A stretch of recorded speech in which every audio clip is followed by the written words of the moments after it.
E nós estamos aqui pelo Bíblia em Poesia com muita alegria para trazer para você mais um capítulo, quase terminando o livro de Lucas. Que situação tremenda! Jesus se entregando por você e por mim. Então toda a multidão juntamente se levantou, e ao governador Pilatos, rapidamente a Jesus, aquela multidão levou, e começaram a acusá-lo, dizendo que o encontraram subvertendo a nação, praticando extorsão. Mentiras, eles falaram. Pilatos perguntou a Jesus se ele era o rei dos judeus. Tu o dizes. Foi isso que Jesus respondeu. Então Pilatos disse aos chefes e também à multidão: não encontro nesse homem motivo algum para acusação. Mas eles insistiam: ele está subvertendo todo o povo e a Judéia com os seus ensinamentos. Ele começou a fazer isso quando estava na Galileia. E ouvindo isso, Pilatos perguntou se ele era galileu, e imediatamente para Herodes, Pilatos o arremeteu. E quando Herodes viu Jesus, se encheu de alegria, porque ele queria muito vê-lo desde há muitos dias. Esperava que alguns milagres para ele Jesus faria. E interrogou-o com muitas perguntas. Mas Jesus ficou calado. E pelos chefes dos sacerdotes e pelos mestres da lei, Jesus foi veemente acusado.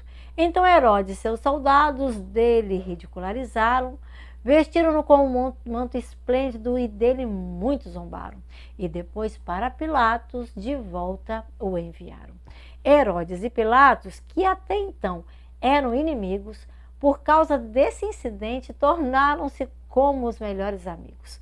Com as autoridades e com o povo, Pilatos pediu nova reunião, dizendo: vocês me trouxeram este homem como promotor de rebelião.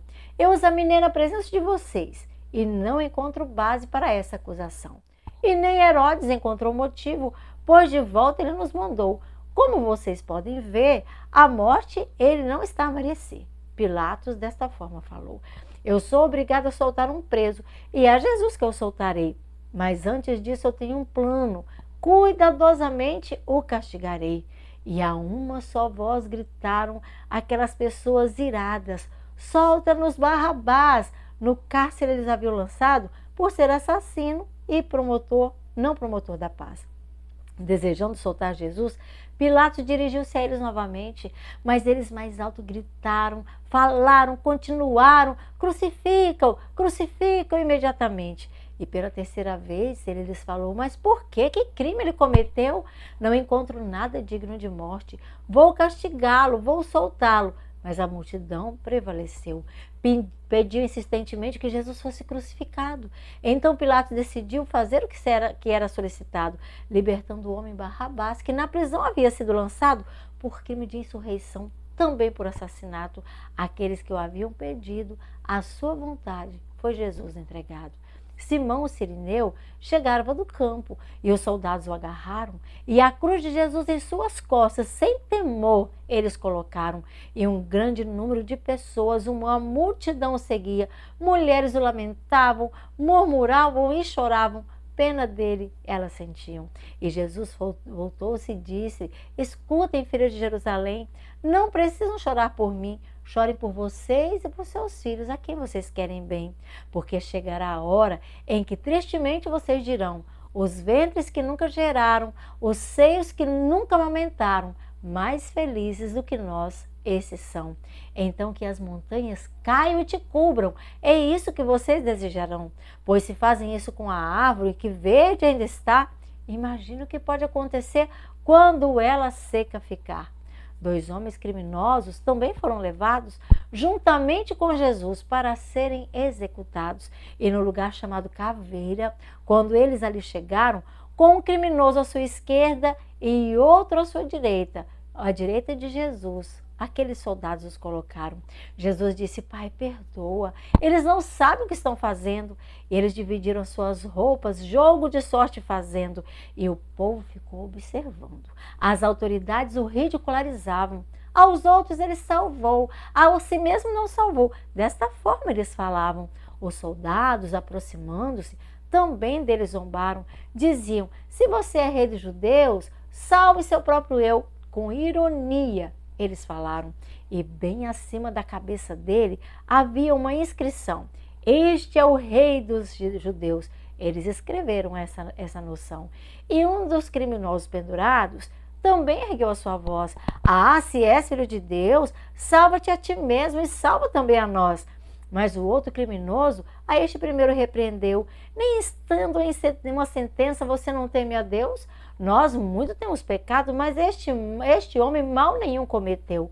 Então ele disse, Jesus, quando em teu reino, queira de mim se lembrar. E Jesus te respondeu, em verdade eu te garanto hoje, no paraíso comigo você estará. Já era quase meio-dia, havia escuridão, até as 3 horas da tarde. O sol não brilhou, não. E o véu do santuário ao meio, de alto a baixo, se rasgou. E Jesus bradou em alta voz, seu espírito nas mãos do Pai entregou. E dizendo isso, Jesus expirou. O centurião, diante do acontecido, louvou a Deus, dizendo que ele era o Filho de Deus. Em Jesus, ele foi reconhecendo. E todo o povo que havia juntado para ver o que estava acontecendo, ao ver isso, começou a se afastar e a esmurrar o peito aborrecido. Mas alguns ficaram de longe, como as mulheres que o haviam seguido. Havia um homem, membro do conselho, cujo nome era José. Ele era um homem justo e bom e exercia também a sua fé. Ele não havia concordado com aquela terrível decisão de entregar Jesus à morte e de presenciar tal situação. Ele esperava ver o reino de Deus e a Pilatos ele pediu que lhe desse o corpo de Jesus. E Pilatos o consentiu. Então José enrolou num lençol de linho, colocou no sepulcro cavado que tinha sido feito em uma rocha no qual ninguém ainda tinha sido colocado. Era dia de preparação e logo o sábado seria iniciado. As mulheres que vieram da Galileia, que a Jesus tinham acompanhado, seguiram José e viram o sepulcro, onde o corpo fora depositado. A seguir elas foram para casa, perfumes elas prepararam e também as especiarias. E no sábado, naquele dia, em obediência ao mandamento, aquelas mulheres descansaram. Jesus se entregou. Você percebe os detalhes? De um lado para o outro, zombado, machucado, sendo acusado falsamente, mas Jesus não voltou atrás. Sabe por que ele não fez isso? Porque ele te ama, porque ele me ama. E somente o sangue derramado de Jesus Cristo seria suficiente para me salvar e salvar você. Eu te convido hoje a você fazer novamente uma análise da sua vida e que através da palavra você seja reavivado.